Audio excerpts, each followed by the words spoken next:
umugambi wacu wa Edeni Cash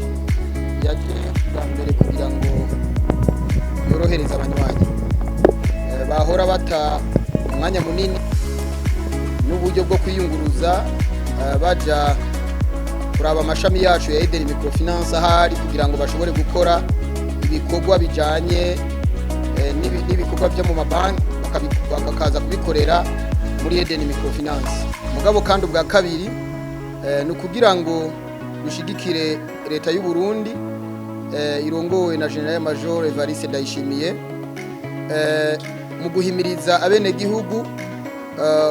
guheba gukoresha cyane inoti maze bakijukira gukoresha ubuhinga bwa none mu guhana amafaranga haba kugura canke kuriha ibidandazwa bashobora kuba bakeneye ku munsi Burundi butegeza gutera imbere aho umwene gihugu ategeza kuba afise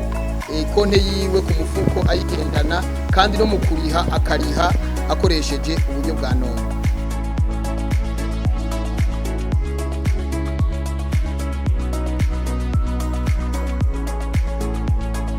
Twebwe rero Cashtel nk'igisata cyo guhanahana amafaranga biciye mu telefone ngendanwa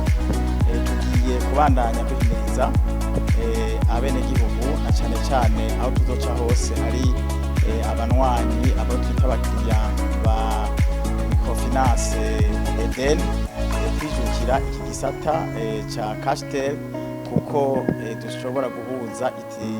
konte baba bafise iwacu muri Cashtel ni konte baba basanganwe muri Edeni Microfinance.